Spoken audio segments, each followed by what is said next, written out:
जैसा कि दोस्तों हमने अपने पिछले भाग में जाना कि बरसाना के पास के गांव कमाही में भीम प्रसाद महाराज ने गांव के कुंड से शेषनाग रूपी दाऊद जी यानी कि बलराम जी की मूर्ति को बाहर निकाला और गांव के मंदिर में इमली के पेड़ के नीचे बने एक चबूतरे पर उस मूर्ति की स्थापना की।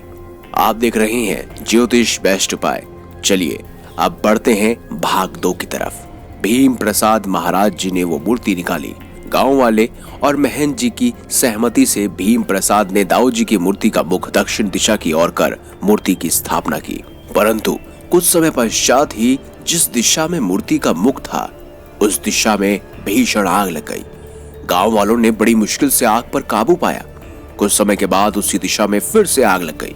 आसपास के लोगों ने फिर से आग को बुझाया। अब आग लगना एक आम सी बात हो गई थी।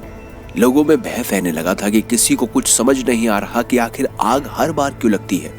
तब गांव के लोग गांव के मंदिर के महंत जी के पास पहुंचे और सारी बात बताई। महंत जी ने दोपहर में मंदिर के कपाट बंद करके दाऊद जी के सामने खड़े होकर दाऊद जी से कहा, प्रभु आपकी इच्छा अनुसार हमने आपकी स्थापना आपकी इच्छा के स्थान पर करवा दी है, परंतु अब यह आग लगना एक आम सी बात हो गई है। इससे गांव वाले बहुत भयभीत हो रहे हैं, सब परेशान हैं। आप ही कुछ मार्गदर्शन करें। महंत जी ये प्रार्थना कर करके चले गए।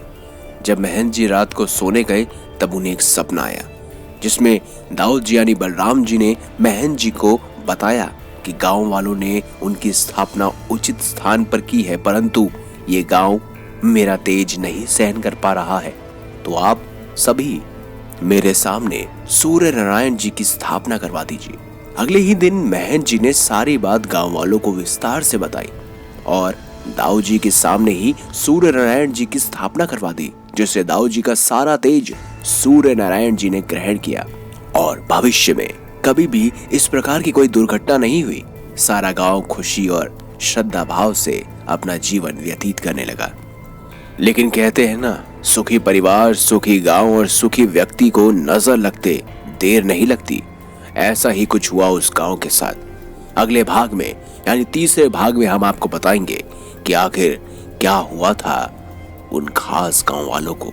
अगर अभी तक आपने पहले भाग को नहीं देखा है तो उसका लिंक हमने अपने डिस्क्रिप्शन में दे रखा है। आप वहां जाकर पहले भाग को देख सकते हैं और आने वाले तीसरे भाग की भी प्रतीक्षा कीजिए। जल्द ही तीसरा भाग भी आपको जरूर सुनने को मिलेगा। तब तक के लिए सब्सक्राइब करें ज्योतिष बेस्ट उपाय को। धन्यवाद।